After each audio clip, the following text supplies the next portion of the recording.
말씀하시옵소서. 저희들에게 무엇을 말씀하시는지 오늘도 만삭되지 못한 이 종을 통하여 말씀해 주시옵시고, 우리는 하나도 놓치지 말고 그대로 마음에 받고 그대로 믿고 하나님께 순종하게 하시옵소서. 너무나 우리를 높이 존귀히 여기셔서 수많은 언약을 약속하시기에 지금도 이 땅에 멸망치 않고 우리가 큰 어려움 속에서도 무사히 잘 살게 하신 것이 하나님의 은혜인 줄 아오니 그 언약을 믿고 끝까지 용기 잃지 말고 걸어가게 하옵소서. 예수님의 이름으로 기도드렸나이다. 아멘. 아멘. 여러 우여곡절 끝에 다윗은 드디어 예루살렘으로, 이스라엘의 중심지가 되는 예루살렘으로 들어가셔서 명실공히 12지파의 왕이 되어서 그동안 그렇게 마음에 걸렸던 그 블레셋에게 뺏겨가지고 저 블레셋 그 지경에 거기 두어둔 하나님의 법궤를 무사히 제사장과 같이 메워오는 일을 합니다. 얼마나 기뻤던지 자기 하체가 드러나는 줄도 모르고 참 춤추는 자의 예배자가 됩니다.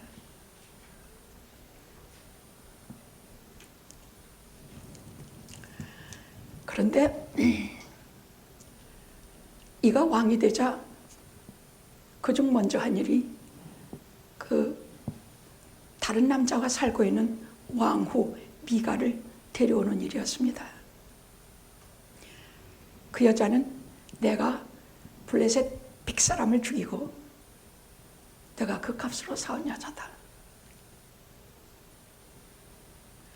그때부터 그는 굉장히 많은 여자들이 생기기 시작합니다. 아마 다윗의 가장 약한 부분이 여성 문제가 아니었는가 합니다.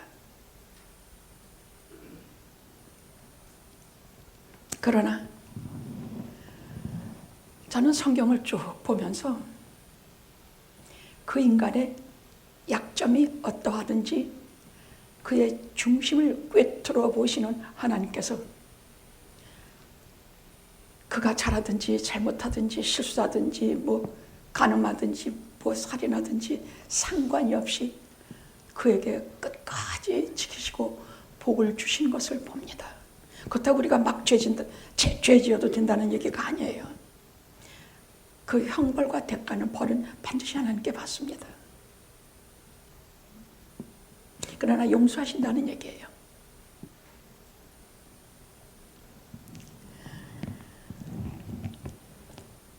때 맞춰서 하나님께서는 다윗과 언약을 맺으시면서 이제 이스라엘 제국의 막이 오릅니다.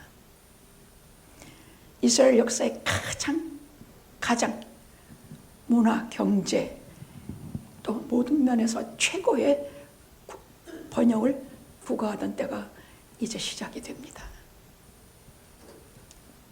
근데 무엇으로?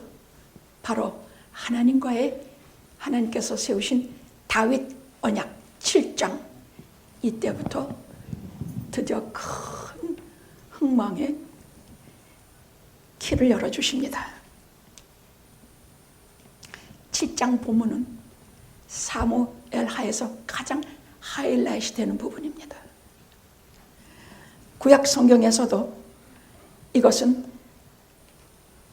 말 그대로 가장 극적이며 구약 성경에서 복음 신앙의 진수를 알려주는, 어느 신학자는, 그 신학자 이름이 누구라고 적어왔는데 뭐 간둡시다 좌우지간, 그 신학자는 말하기를 사무엘하 7장은 구약 성경 중에 가장 중요한 장이다, 이렇게 말합니다.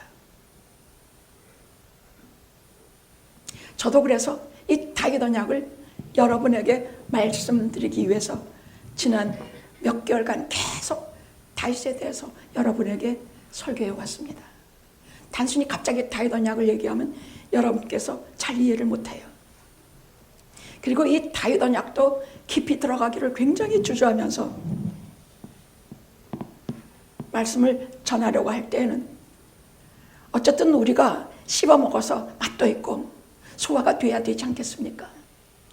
하나님의 말씀을 우리가 못 알아듣고 씹어먹지 못하고 땅으로 다 흘려버리면 그게 무슨 설교이겠습니까? 그래서 얼마나 다윗 언약에 대해서 제가 긴장을 했는지. 왜냐하면 구약 성경 중에 거의 가장 중요한 장이라고 해도 과언이 아니기 때문입니다. 다윗 언약은 곧 메시아 언약입니다.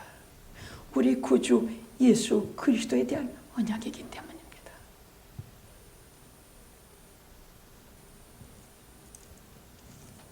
제가 새해가 시작이 되면 구약의 하나님의 언약을 중요한 것을 다 짚고 곧 신약으로 들어가서 새해가 되면 신약을 통해서 약속하신 예수 그리스도의 언약뿐만이 아니라 신약에 우리가 그동안 소리했던 모든 우리 주 예수 그리스도의 말씀을, 하나님의 말씀을 같이 체계적으로 마태복음부터 계속하려고 합니다. 그게 좋지요. 그게 많이 도움이 되지요. 그래서 마태복음부터 요한계시록까지 25년도에 다 끝날 수 있다면 내일을 예약할 수 없는 우리 인생에 우리는 유한하고 우리는 내일을 예약할 수 없지만 우리가 티끌 같은 것을 보시고 아까 기도해 주신 분 말씀대로 우리 뒤에 계시며 우리를 도우시고 운행해 주시는 하나님이 계시기에 감히 25년도에 하나님의 말씀의 계획을 발표하는 것입니다.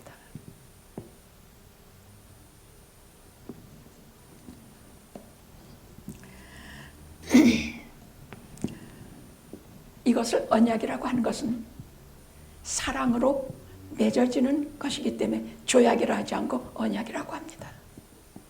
예를 들어 이런 것입니다. 어느 전선으로 나가는 젊은 병사가 그 약혼녀에게 이렇게 말했습니다.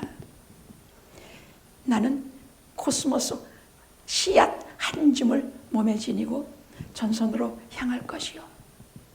만약 그 틀녘에 가을이 되어 코스모스가 피거든 그것은 내 몸을 먹고 자란 내 사랑이라 여겨주시오.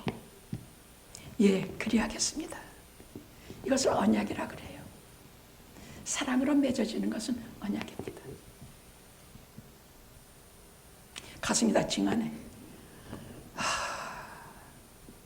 그 다음부터 코스모스가 그냥 보이지 않더라니까. 가슴 아파 죽겠네.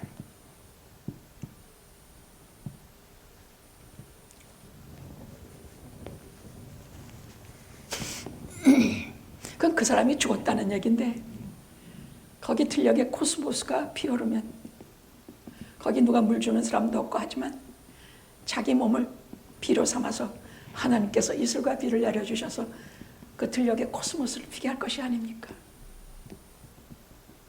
그것이 사랑이다 하는 말씀입니다.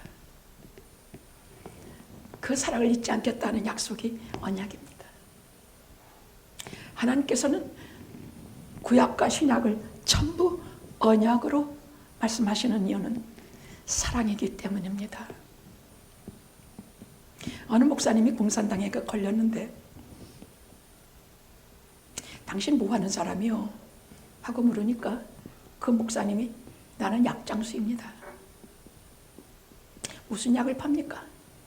나는 구약과 신약을 팝니다. 어찌 그렇게 지혜로운지 몰라.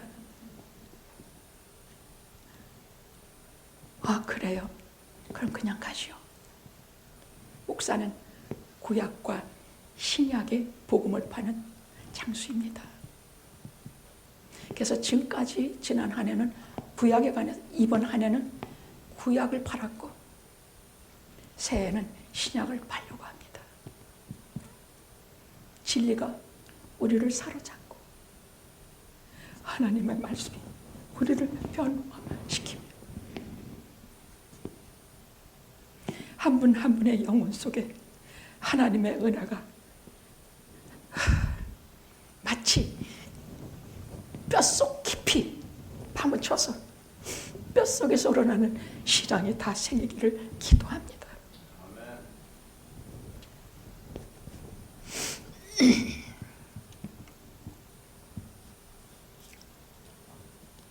자, 지금까지 오면서 저희가 하나님과의 언약을 쭉 얘기했는데, 지금까지 이스라엘을 끌어왔던 언약, 다윗 언약 전에 중요한 언약이 두 가지가 더 있지 않았습니까? 지금까지 이스라엘을 끌어왔던 언약이 첫째가 아브라함의 언약입니다. 창세기 15장의 횃불 언약입니다. 그 속에서 무엇인가? 결국 하나님 나라의 백성, 영토 가나안 땅, 그 아브라함의 씨를 통해서 천한 만민이 복을 받으리라 하신 내용이 횃불 언약입니다. 둘째로 시내산 언약입니다. 나는 너희 하나님이 되고 너희는 나의 백성이 되리라. 그 말은 다 책임져 주시겠다는 얘기야. 하나님의 백성이 되는 순간부터는, 내가 너희 하나님이 되는 순간부터 너희들의 모든 것을 다 책임져 주신다는 얘기예요. 다만 조건이 딱 하나 있어. 십계명을 주시고 율법을 주시면 이것을 어길 때는 그 모든 언약을 파괴된다. 근데 십계명이 뭡니까? 하나님의 다른 신을 섬기지 말라가 아닙니까? 이스라엘 백성이 가장 1500년간 한 짓이 우상숭배였어요. 어떻게 그렇게 끝까지 우상숭배했는지 몰라. 그렇게 선지자들을 보내서 하나님께서 어르고 달래고. 근데 신약에 와서는 그렇게 극심한 우상숭배 거의 없어요. 왜? 하나님을 눈으로 봤기 때문에, 예수 그리스도를 눈으로 봤기 때문에.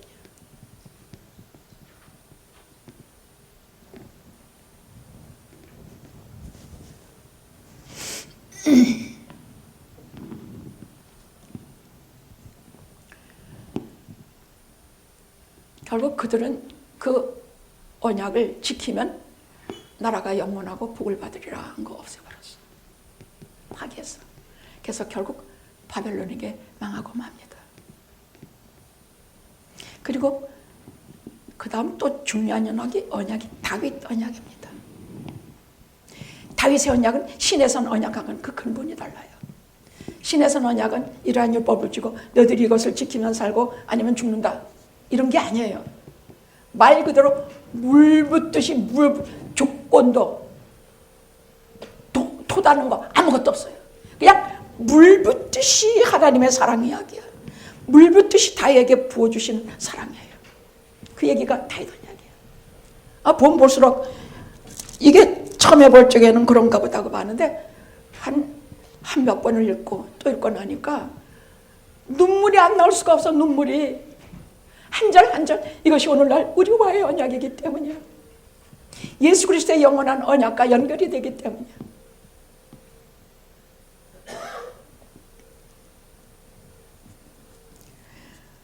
그냥 복을 주시는 것이 아니라 물 붓듯이 부어주세요. 마치 교회에 물 붓듯이 부어주시는 은혜와 사랑과 복락을 말씀하신 것 같이 그렇게 부어주십니다. 아멘, 아멘. 자, 오늘 두 가지로 설교하겠습니다. 첫째는 성전을 사모하는 다윗에 대한 얘기가 있고, 둘째는 하나님의 성전을 지을 수가 없어. 그 다윗에 대해서 얘기하겠습니다. 그러니까 성전은 아무나 짓는 게 아니라는 얘기야. 성전은 하나님이 허락하셔야만 되는 것이 성전이요. 그 성전을 짓겠다고 오직 하나님을 경외하는 마음으로 하나님의 집을 지어서 우리가 몇 사람이 모이든지 이 속에 하나님이 계시리라는 것을 믿고 간구하며 모이는 성도들이 어떤 복을 받을지에 대한 얘기가 오늘 다윗 언약입니다.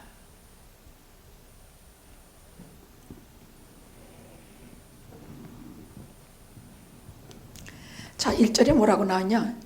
여호와께서 사방의 모든 대적을 파하사 왕으로 궁에 평안히 거하게 하신 때에, 말만 들어도 마음이 평안해.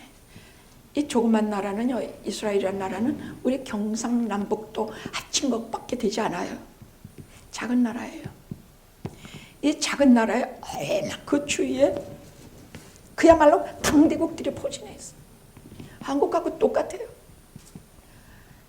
남북한이 합쳐도 적은 나라에 남한이라는 조그만 나라 하나에 그 포진해 있는 그 러시아, 중국, 일본,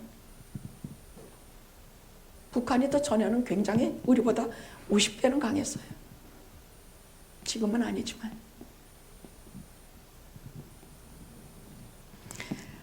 그 이스라엘에 항상 외적의 침입이 있어. 허건날. 그 나오는 대적들의 그것은 성경을 보면 우리가 눈에 선하게 다 배요. 별것들이 다 침범해요. 그런데 하나님께 사방의 모든 대적을 파하사 이제는 편안히 다윗이 왕궁에, 옆에 나라 하림 왕이 다윗에게 얼마나 나라가 강성해진 것을 두려워했는지 다윗에게 아주 백향목으로 근사한 궁궐을 하나 지어줘요. 그래서 거기에 누워서 이 꿈 같은, 이게 무슨 꿈인가. 이 사람은요, 말 그대로 저 블루칼라, 양을 치는 목동에서 이름도 없고 가족 중에서도 제일 말죄로 아버지도 형들도 인정하지 않았던 아들이에요. 세상에서 누구도 눈여겨보지 않았던 아들이. 저 들에 나가서 양 치는 것 외에는 이 사람 아무것도 한 게 없어요.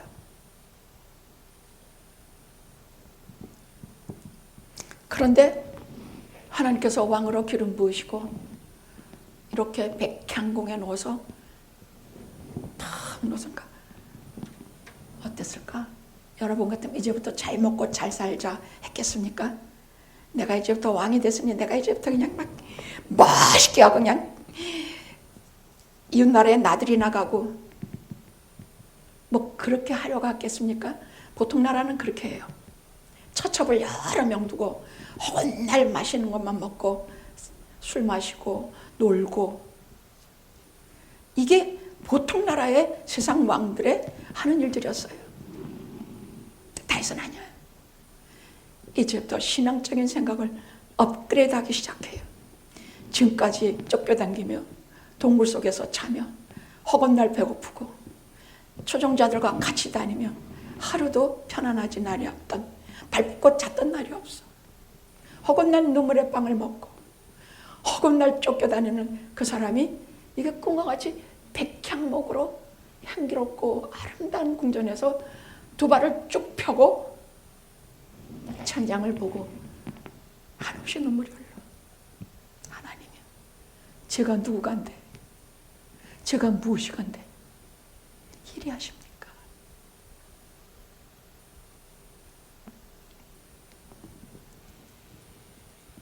그러다가 갑자기 생각이 났어.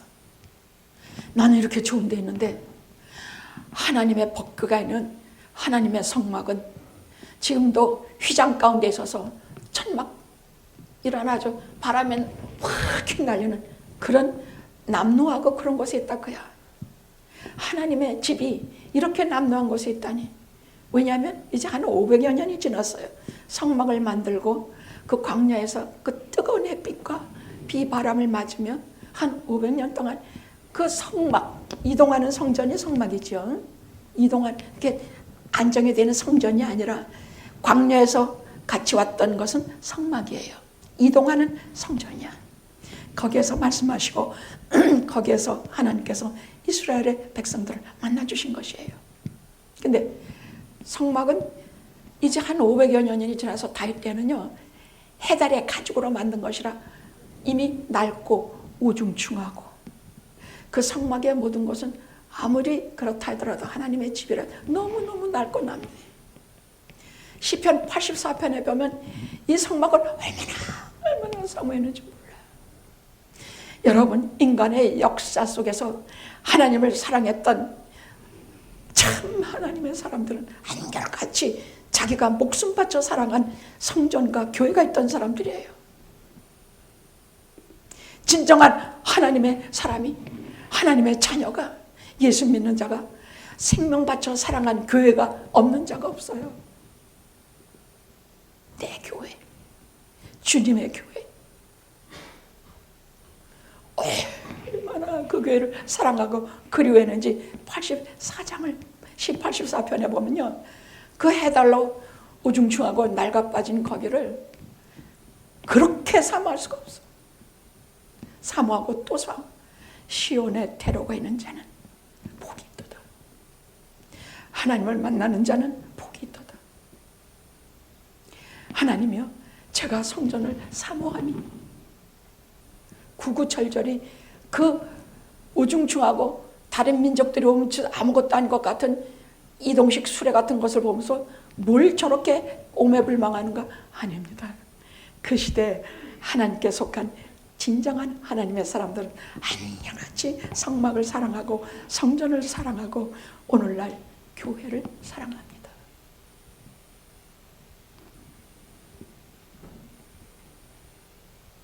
주님의 나라와 주 예수 계신 성전과 피 흘려 사신 교회를 늘 사랑합니다.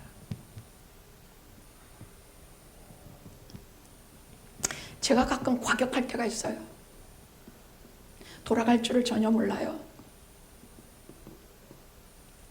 그래서 아무 두려움 없이 대놓고 세게 말해서 사람들의 마음에 상처를 준 적이 있어요. 그러나 그것은 교회 지도자급들이에요. 교회 어린 성도들에게는 절대로 그러는 법이 없어요. 30년 목회하는 동안에 속색이는 분, 또 뭐 이런저런 일이 있어도 무슨 박사인 것처럼 잘 얼레고 달래고, 지금까지 한 번도 그런 일에 대해서 문제가 없지만 교회 리더급들에 대해서는 좀 제가 달라요. 한마디 변명하자면 그것은 상처를 준 것에 대해서는 제가 마음이 아프지만 저라고 마음이 안 아픕니까? 얼마나 아픈지 몰라요. 그러나 그것은 한 가지 때문이야. 하나님의 이름, 하나님의 나라, 하나님의 성전, 하나님의 관한 것, 이것이 훼손되고 그 이름을 더럽힐 때는요, 아무것도 눈에 뵈는 게 없었다는 얘기예요.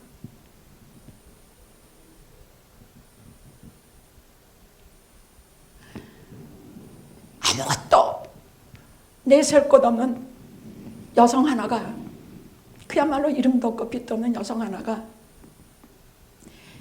험하고 험한 이민 생활 한복판에서 32년간 저 혼자, 아무도 물론 다 도와주시지만 부목사, 전도사 하나 없이 저 혼자 32년을 해왔다면 뭐가 있지 않겠습니까? 의지?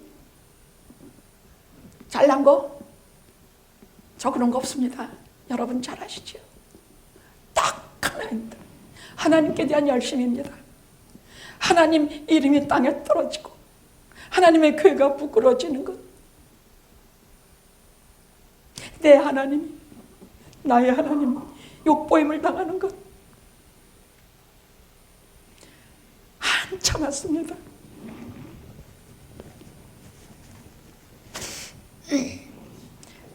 우리 목사님 좀 참으시지, 뭐 저렇게 성격이 급하시고 직선적이냐.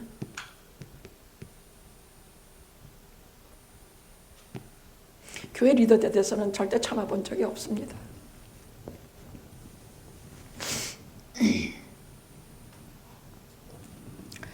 자,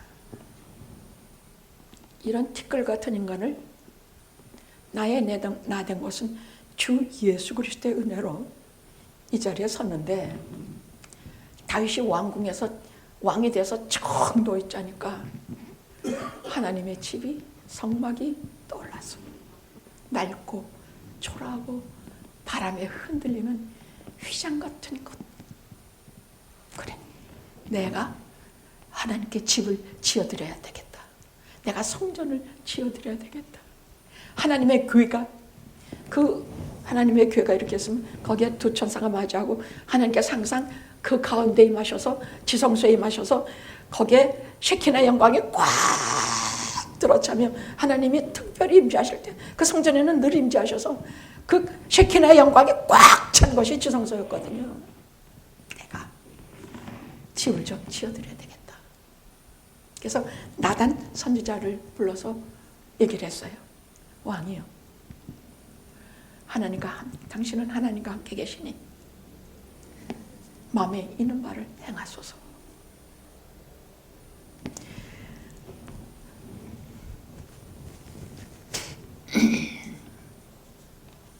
그런데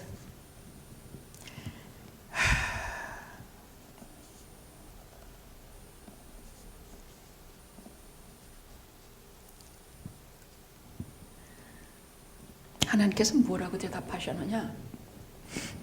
여기 나오죠. 여기는 없잖아. 역대상 22장 8절에는요. 너는 손에 너무 피를 많이 묻혀서 안 된다. 딱 거절하시는 게 나와요. 그걸 그렇게 말하면서 솔로몬에게 내 아들아, 하나님께서 내게 손에 피를 너무 많이 묻혀서 안 된다 하셨다. 내가 여러 재료와 여러 것을 다 준비해 줄 테니까 너는 꼭 하나님의 집 성전을 짓도록 하라. 그 대신들에게 일러서 내 아들을 잘 도와주셔서 하나님의 집 성전을 잘 짓게 해 주십시오. 하나님께서 이렇게 말하라, 다윗에게 이렇게 말하라 말씀하세요. 네가 내 성전을 짓겠다 하느냐?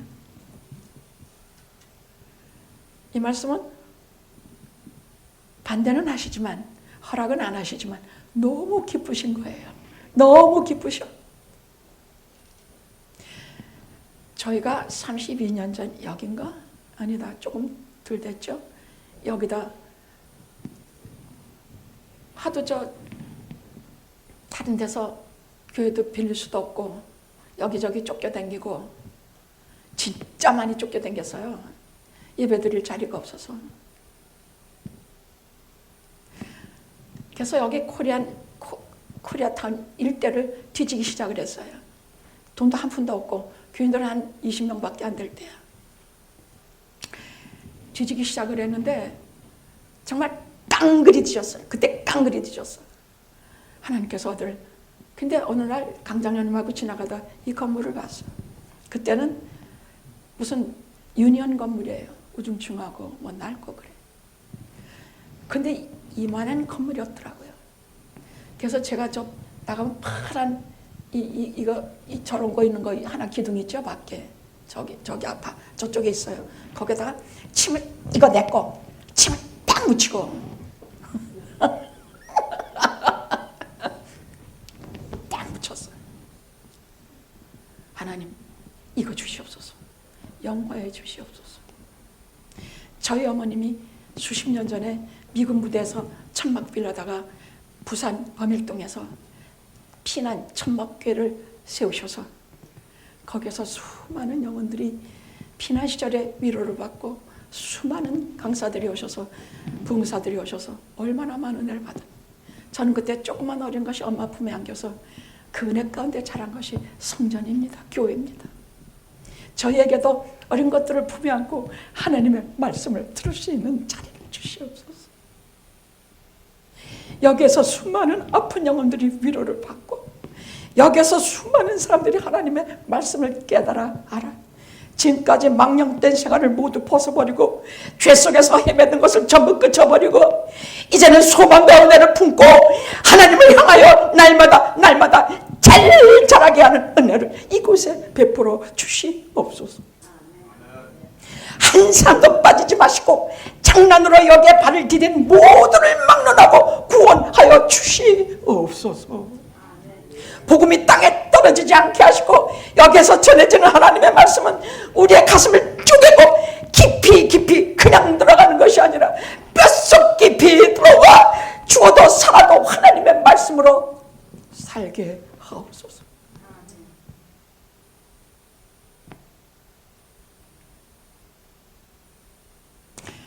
그리고 이거를 살려고 하는데 그 당시에 60만 불이었어요. 우리 교인들이 한 20여 명이 죽어라고 돈을 모았는데 한 6만 불이 되더라고. 저는 그때 차까지 팔았으니까. 장로님 생명보험 다 해약하고 그때 한 10,000불, 자동차 팔아서 10,000불, 뭐 이렇게 한 30,000불 마련하고 교인들이 한 30,000불. 그래 교인들이요, 우리 교인들은요 뭔가가 볼 때가 있어요. 싹시 팔해. 그 다 자기 집 가진 사람 하나도 없었어요. 근데 자기들끼리 기회를 들고 뭐 이렇게 해가지고 1,000불도 내고 2,500불도 내고 뭐하고 하면서 6만 불을 마련해서 UMC에다가 론을 신청했어요. 그랬더니 한 15명 정도가 모여서 아니 그들이 왜 우리에게 돈을 주겠습니까? 믿을 데가 하나님이 있습니까? 저는 교단에서도 뭐 이렇게 저렇게 뭐 하는 사람도 아니에요. 쫓아가서 감리사나 감독에게 뭐 좋은 소리 한마디 하는 사람 아니에요. 오히려 우리에게 잔소리 한다고 싫어하는 사람이에요. 그러니 그 12명인가 15명이 뭘 우리를 론을 왜 주겠습니까? 다 코사인을 해줘야 되는데 우리 교회에서 돈을 못 내면 지네들이 내야 된다는 코사인을 해줘야 되는데 왜 주겠냐고. 그때 강장로님과 그때 청년 하나가 이렇게 그들에게 말했습니다. 장로님 뭐라 그러냐? 저는 비즈니스맨입니다. 우리가 손해될 짓을 안 합니다. 신학적인 말은 한마디도 없었어. 그러니까 더 믿더라니까. 그 청년은 뭐라 그랬냐? 제가 여자 목사님을 본 적이 없는데요. 저 여자 목사님 보통이 아닙니다. 한 번 작정하면 끝까지 합니다.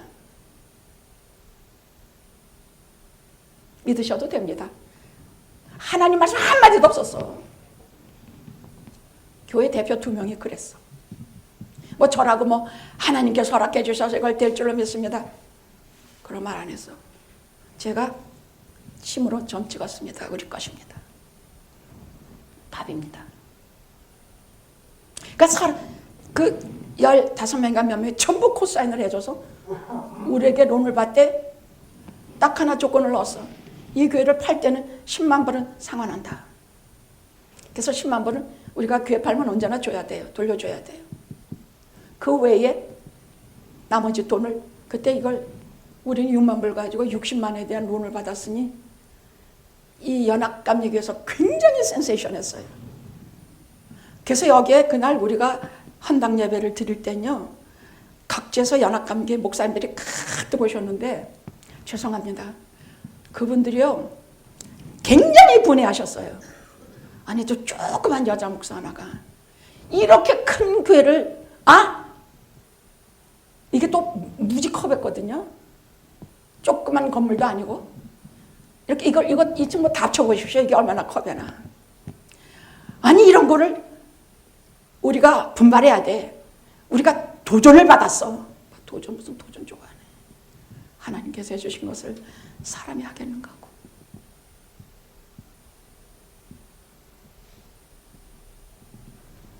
그때같이 우리가 하나가 돼서 똘똘 뭉친 적 없고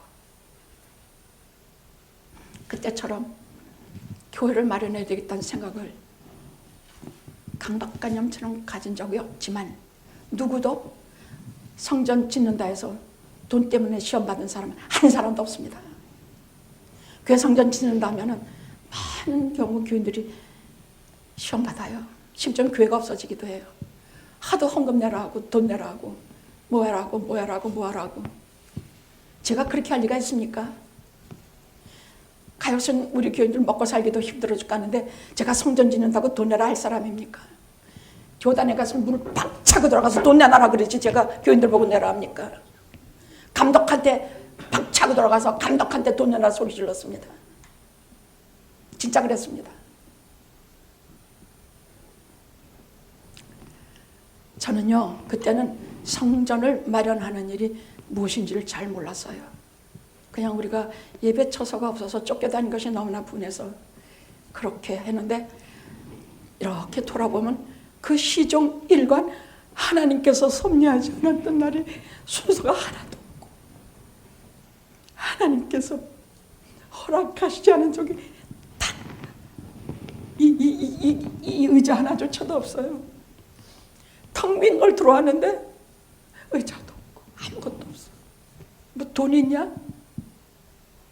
그래서 또 어느 교회에서 이걸 팔고 딴 데로 간 데로 가서 쫓아가서 이거 사고 이거하고 저거 마련해가면서 이거를 에스코로 끝나고 들어오던 날은요, 저기서부터 여기까지 청소하는데 한 서너 명하고 같이 청소했어. 하나님의 일은 아무나 하는 게 아니더라고. 성전 일도 그렇게 아무나 하는 게 아니더라고요. 그걸 알았어. 그때도 한 서너 명이 저하고 남아서 죽기 살기 여길 청소하고 쓸고 닦고 해서 간신히 봉헌하는 예배를 드리게 됐습니다.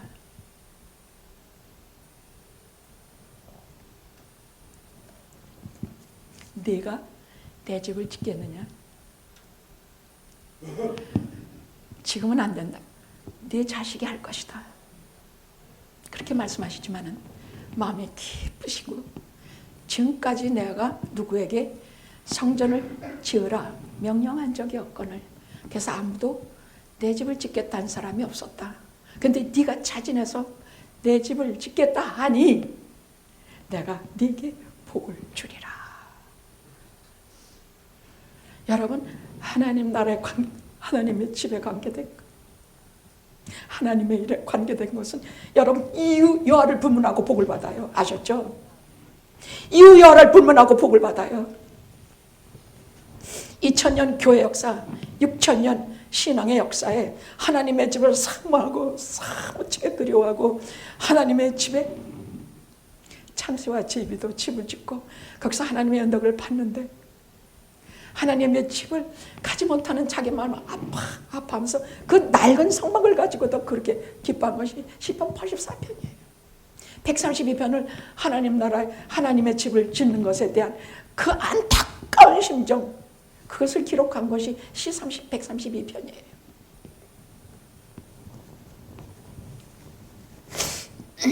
네가 나의 집을 건축하겠느냐? 그리고 뭐라고 말씀하셨냐? 내가 출애굽부터 지금까지 나는 회막과 장막 거기에만 거해왔다. 나는 집에 거한 적이 없다. 좀 너네들이 말하는 그런 성전에 거한 적이 없다. 이동하는 성막의 한 까닭은 너희들과 함께 하기 위해서다. 그것이 몇 절에 있느냐면요, 여러분은 이게 무슨 말씀인지 잘 모르겠습니다만은 제가 일부러 설명을 해드리면 6절입니다. 내가 이스라엘 자손을 애굽에서 인도하던 내던 날부터 오늘날까지 집에 거하지 아니하고 장막과 회막에 거하여 행하였나니. 그리고 7절에 말씀하신 것이 무엇이냐? 그것은 너희들과 같이 있기 위함이다. 하나님이 어디에들 안 계십니다만, 어디나 안 계실 리가 없습니다만 내가 한 곳을 정하여 그 회막이라든지 장막이라든지 그 성막이라든지 그 한 곳을 정하여 거기에서 너희를 만나고 거기서 너희와 함께 동행하며 거기서 너희에게 갈 길을 지시해주고 너희를 위해서 내가 지금까지 서서 일해왔다 하시는 말씀입니다. 이 말씀을 통해서 우리가 알 수 있는 것이 무슨 말씀이냐? 하나님은 우리와 함께 거하시기만을 원하시는 하나님이라고야. 우리와 함께 거하시기를 임마누엘 하나님이라는 얘기야. 그 아들 세상에 보내시면서 그의 이름을 임마누엘이라 하리라. 그 말은 장막을 친다. 우리 속에 거하신다. 우리 함께 계신다는 뜻이 아닙니까? 그러니까 하나님을 보면요, 참 우리와 함께 거하시기 위해서 못하시는 일이 없는 거예요. 그 하나님이 그 쬐끄만 장막 속에 계시면서 거기에 들어가실 일도 없지만 분명히 그와 같이 동행하시면서 우리 사람들과 같이 계셨다는 얘기야. 다시 말하면 그때 성전은 오늘날 교회예요. 오늘날 우리의 몸이 성전이라고 말씀하신 거에 의하면 우리 몸과 같이 움직이셨다 그 말이에요. 우리 속에 성령 하나님이 계시어 우리와 같이 움직이시고 우리와 같이 계시고 우리를 상관하시고 우리의 일에 개입하시고 내 일을 위로하시고 나를 이렇게 저렇게 돌아보시며 이 뜻이에요. 내가 집에 거한 적이 없다. 회막과 장막에 이동하는 성막에 거한 까닭 너희와 같이 걸어가기 위함이다. 할렐루야. 지금도 그렇습니다. 지금도 우리와 함께 걸으시고 지금도 내 속에 계셔 나를 운행하시며 하나님 나라 가기까지 우리와 같이 내 속에 계시기를 기뻐하시는 하나님. 우리는 그런 하나님을 하나님으로 모시고 있습니다. 외로워하지도 말고 슬퍼하지도 말고 혼자 아파하지도 말고, 아플 적에 울기는 울겠지. 아프면 어떻게 눈물이 안 나냐. 사면이 아프고 막 뼛속까지 막 아픈데 안 울 수 없지. 울면서도 하나님 오른손 붙들고 오세요. 응? 그냥 나 혼자 울지 마세요. 나 혼자 아파하지 마세요. 내가 어디서 도움을 얻을고 저 하나님이 계시는 산에서 도움이 오는구나. 졸지도 않고 주무시지도 아니하신 하나님이 오늘도 내 손을 꼭 잡고 가니 울지 마시고 아파하지 마시고 하나님께서 친히 나와 같이 우리와 같이 동행하심을 믿으십시오.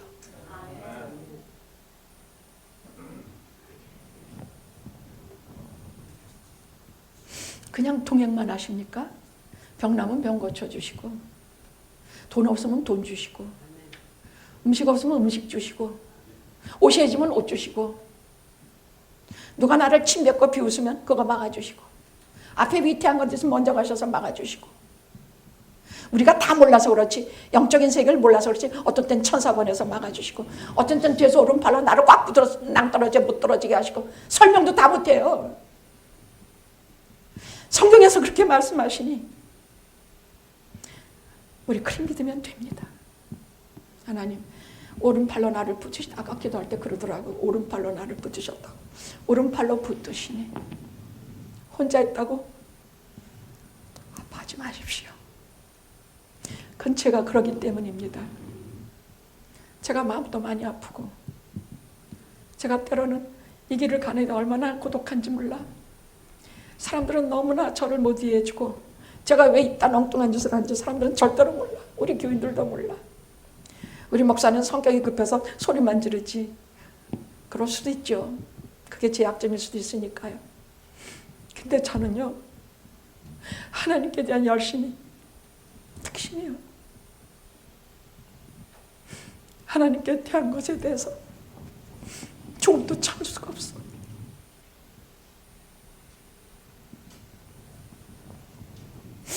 그래서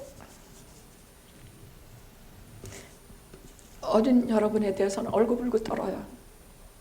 일체전은 없어요. 그러나 교회를 책임지는 리더들에 대해서는 제가 싸나울 수밖에 없는 이유예요.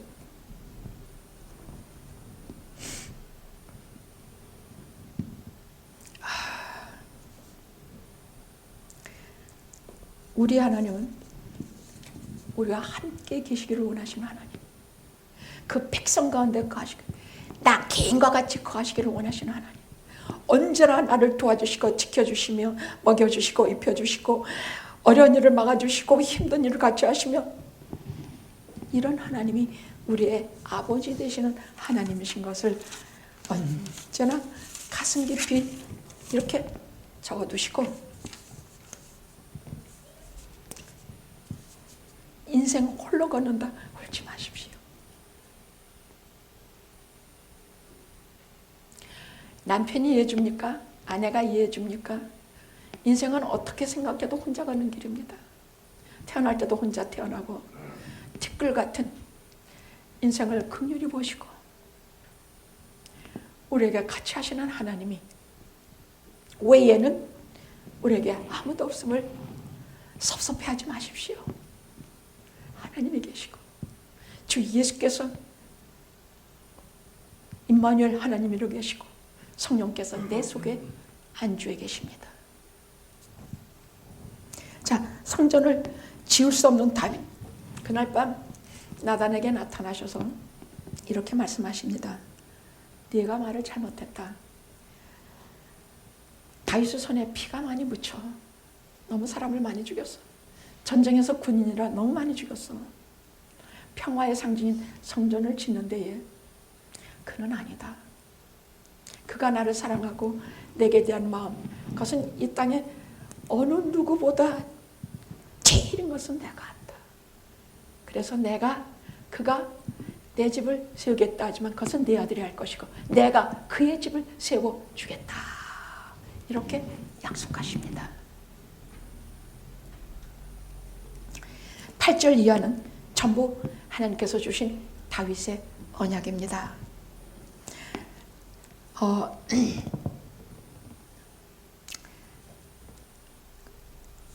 자, 첫째는 다윗을 주권자로 세우고, 여기 나오죠. 8절부터입니다. 쭉 제가 하나씩 간단히 말하겠습니다. 다윗을 하나님의 이스라엘, 당신의 친히 조성하신 하나님 나라 이스라엘의 주권자로 내가 너를 삼겠다. 왕으로 삼겠다 그 말이에요. 또 네 이름을 존귀하게 만들어주겠다. 네 이름을 존귀하게 만들어주겠다. 저는 이 세상에서 살 때 제 목표가 무엇이었냐면 제 이름이 날리는 것이었어요. 훌륭하게 아주 막 유명해지는 것이 제 목적이었어요. 그래서 저는 문학을 하건 그림을 그리건 사람들 앞에 제 문학이 막 날려져서 무슨 상 많이 받고 뭐 하는 게 제 꿈이었거든요. 그런데 회개하고 하나님께 온 다음부터는 아니, 사람의 영광은, 인생의 영광은 불과 같고 그 꽃의 영광은 들꽃과 같으니 풀은 마르고 꽃은 시들어. 정말 영원한 것이 있어. 정말 너희가 받아야 될 것이 있어. 하나님의 말씀, 하나님의 이름이야. 그때부터 확 바뀌었어요. 그때부터 세상에 대한 자랑, 욕망, 무슨 목표, 이건 다 땅에 다 버려버렸어. 배설물처럼 여겼어. 그렇게 돼요. 회개하고 하나님 앞에 서면 그렇게 될 수밖에 없어. 그것들이 얼마나 하찮은 것이 깨닫게 되기 때문이야. 그때부터 하나님의 영광을 구하게 되고, 그때부터 하나님의 교회를 위해서 나를 헌신하게 되고, 그때부터 하나님의 나라를 위해서 내 마음을 드리게 돼 있는 것이 하나님의 사람들이 가는 길이기 때문입니다.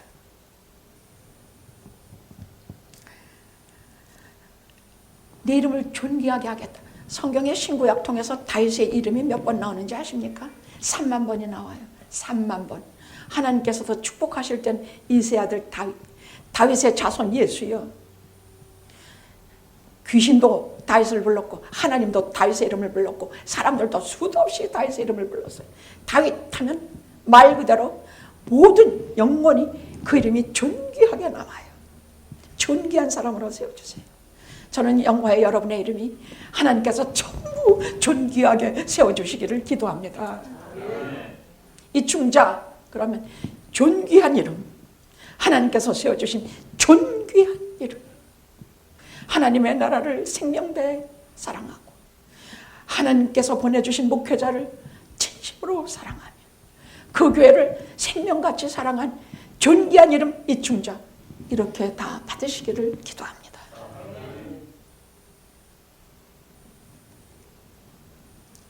세 번째, 성전에 대한 약속이에요. 10절에서 11절이야.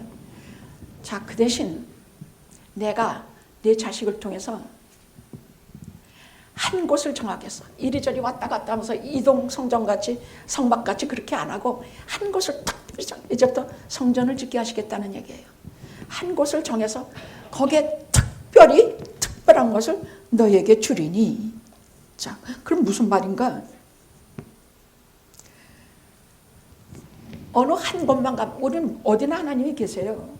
근데 어느 한 곳만 가면 살아계신 하나님을 친히 느끼고, 살아계신 하나님의 은혜가 그야말로 비처럼 내리고, 살아계신 하나님의 말씀이 내게 폐륜을 찌르고, 여기서 은혜 받고, 여기서 그런 특별한 곳이 한 곳이 있어요. 그렇게 하시는 말씀이야. 내가 특별한 것을 한 곳을 정하여 내 백성을 위하여 특별히 한 곳을 정하리니. 하나님께서 특히 정하신 것이 있는데 그것이 바로 성전이요. 그것이 오늘날 교회입니다. 그래서 교회는요, 특히 영화교회는요, 다른 데서 느끼지 못하는 걸 여기 오면 저는 느꼈어요. 저는 그래요. 저는 기도가 어디 좀 소리 좀 안 들리는 곳에 가서 좀 기도 좀 해야지 하고 방석 들고 마당으로 한 구석을 나가도, 아니 좀 소리를 조금 지르면 여기서 개가 막 짖어. 소리도 못 지르겠어. 기도도 못 하겠단 말이야. 교인들과 같이 산성기도에 그때는 1년에 2번은 꼭 올라갔었으니까 산상기도에 올라가가지고 아침 점심 저녁 맛있게 해먹고, 그리고 막 낮에 집회 저녁 집회 새벽 집회 하면서 기도하고 뭐하고 하는데, 아니 밤에 막 뭐 아버지 하나님 뭐라고 하면 새들이 여기저기서 막 나르고, 무슨 짐승이, 아니 도저히 기도를 여러 번 해보셨어요? 산상기도회 할 적에 어떻게 방해받지 않고 기도들을 잘할 수 있는지 난 모르겠어. 근데 교회 오면 달라. 교회 와서 기도해 하면 달라. 그때 아무리 소리를 질러도 아무도 방해 안 받고, 그때 요만큼씩 떨어져서 깜깜 질르면 방해되는 게 하나도 없어. 교회 오면 하나도 방해되는 게 없어. 다른 사람한테 방해되면 원한 뒤집어서 그냥 엎드려 기도하면 돼. 교회 뭐 맞고 하면 돼요. 교회만 오면 무슨 소리를 질러도 상관이 없어. 하나님께서 친히 한 곳을 정하시고 거기에 뭐라고 약속하셨냐? 그 성전에 대해서 내 눈을 항상 거기 두리라. 내 눈을 항상 교회에 두리라. 여기서, 그러니까 여러분 솔로몬의 성전 때 그때 한 번 더 설교할게요. 그 성전에 대한, 교회에 대한 하나님의 사랑이 어찌나 지극하신지 보십시오. 하나님을 사랑하는 성도는 생명처럼 사랑하는 교회가 있기 마련입니다.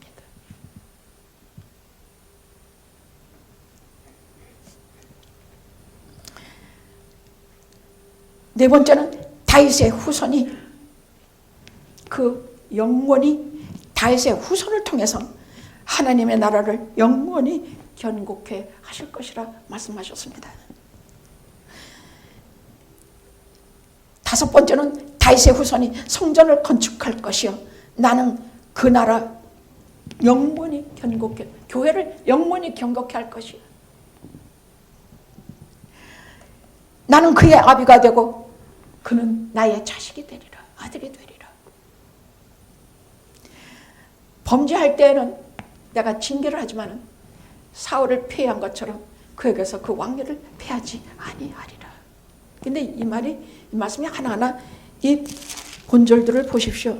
제가 빨간 줄을 그어놓고 보면 볼수록 눈물이 앞을 가려. 눈물이 앞을 가려. 여기서 특별히 세 가지 단어에 주목해야 돼요. 하나는 집이라는 얘기야. 네 집을 내가 지어준다. 네가 내 집을 짓는 것이 아니라 내가 네 집을 지어준다 하는 말은, 첫째는 다윗의 혈통 가문을 말해요. 내 혈통을 내가 왕으로 끝까지 지켜준다. 또 다윗의 왕국을 말해. 집이라는 것은 다윗의 왕국을 말해서 끝까지 견고하게 세워주겠다.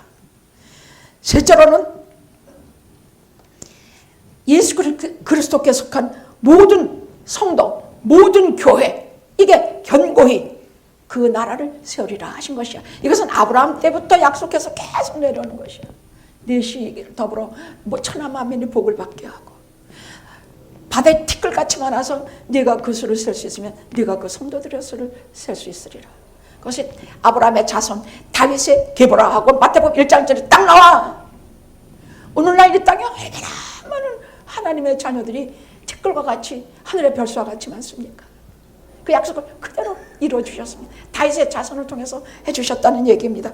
집이라는 것은 오늘날, 그때는 다윗의 혈통이요, 다윗의 왕이지만 오늘날은 회중의 장자되는 교회에 대한 말씀입니다. 교회를 장자라 말씀하시면서 교회에 대해서 하나님께서 영원히 그 위를 견고케 하시라, 예수 그리스도의 성도들을 견고케 해주시라 하신 약속입니다. 약속입니다. 한국이 저렇게까지 위험하지는 않았어요. 제네바 조약이라는 것이 있어서. 그것은 무슨 조약이냐, 이북의 핵을 포기하기만 하면 일본, 미국, 한국이 같이 합쳐서 뭐 경유도 주고 뭣도 주고 해서 이렇게 해주겠다, 도와주겠다, 그 약속을 해서 멀쩡히 서로 다 약속을 했어요. 그래서 한동안은 편안하게 안심했는데 그 사람들이 그걸 지켜요? 그 핵을 점점 더 발전시키고 해서 결국 제네바 조약이 다 파괴됐어요. 그러나 하나님의 언약은 파괴 안 돼요. 심지어는 다윗이 그 험한 죄를 졌을 때도 그 약속을 파괴하지 않으셨어요. 하나님께서 이렇게 하신 약속을, 남의 약속, 다윗에게 하신 약속으로만 하시지 마시고 교회와 내게 주신 약속으로 받아들일 때야 비로소 걱정이 사라지고 고독이 사라지고 내 존재가 참 존귀하게 느껴지는 은혜를 누리게 돼요. 할렐루야. 그 다음에 우리가 신경을 쓸 일이 후손이야. 후손. 여기서 1차 후손은 솔로몬이지만 장차 올 모든 예수 그리스도의 후손, 다윗의 예수님이 누구 후손에게서 났어요? 다윗에게서 났어요. 다윗에게서 오셨어요. 하나님께서 얼마나 다윗을 사랑하셨으면 당신의 아들 독생자를 다윗의 자손으로 오게 하신 것이에요. 하나님께서 그 아들을 세상에 보내시는데 아무나 그 혈연통에 오게 하시겠습니까? 하나님께서 이 하나님의 아들을 오게 하시는 그 혈연을 보면 창세기 때부터 계속 그 혈연이 나와. 누가 누구를 낳고 누가 누구를 낳고 하나님 아들의 계보가 쭉 나오고 마귀의 계보가 쭉 나와요. 누가복음에 마태복음은 요 다윗의 계보지만 누가복음은 그 마지막에 아버지의 마지막 아버지 올라가면 누가복음 하나님이시라. 마리아가 누구의 예수 그리스도의 족보에 대해서 나올 때 마태복음은 다윗에 대해서 나왔고 마지막엔 아담이라고 나오고 누가복음은 마지막엔 동정녀 마리아를 통해서 예수께서 오셔서 그 아버지의 마지막은 하나님이시라 이렇게 나와요.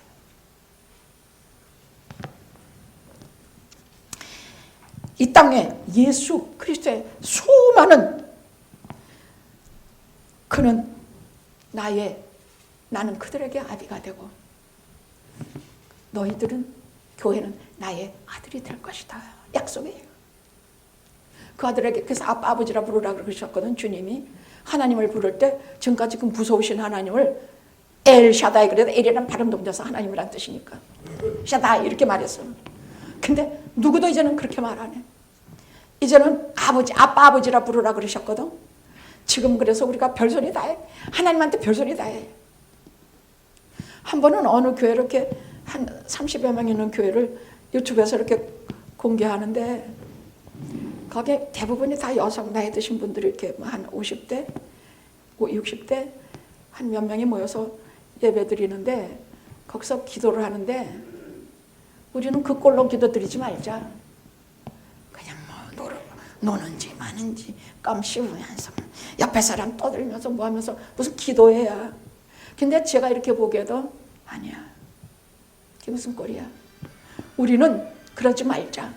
우리는 하나님께 기도할 때도 마음을 다해서 기도하고 찬양을 할 때도 우리 마음을 다해서 찬양하고 하나님 말씀 들을 때도 정말 하나님을 지금 보시고 계시거든.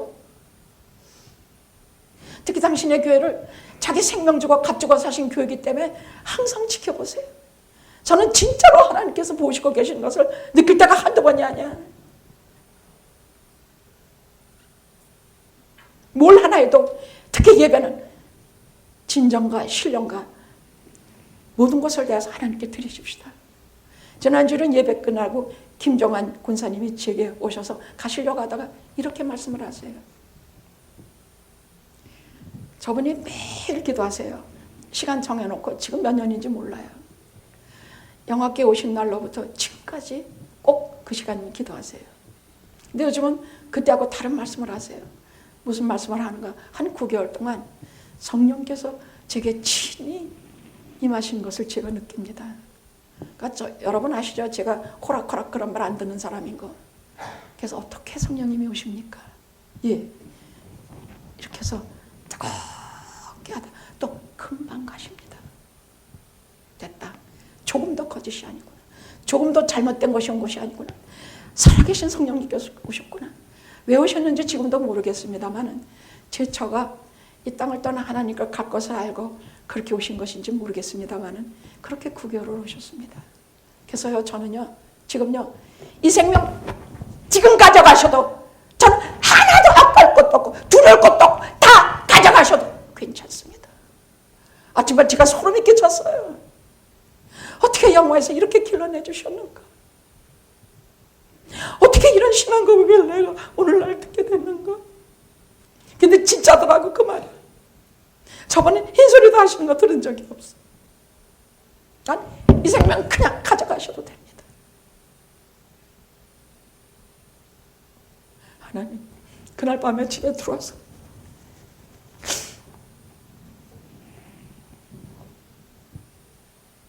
이렇게 살아계신 하나님께서 살아계신 당신의 자녀들을 성령 감동 감화시키시는데, 그게 수달의 가족이면 어떻고, 교회가 초라하면 어떻고, 교회가 훌륭 빛과 번쩍하게 짓지 못하고 사람도 많지 못해서,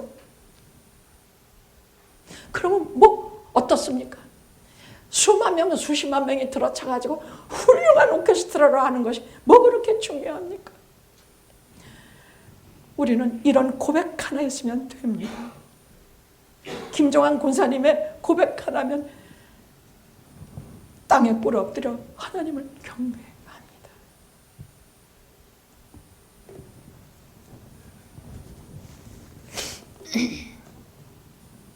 영토는 하나님의 왕국입니다. 궁극적으로 이루어질, 이 땅에 이루어질 하나님의 나라입니다. 자, 이것이 무엇인가? 다윗 언약은 곧 메시아 언약입니다. 메시아 언약은 곧 하나님의 영원한 언약으로 우리를 십자가에 못 박히심으로 우리를 구원하시겠다는 피의 언약입니다.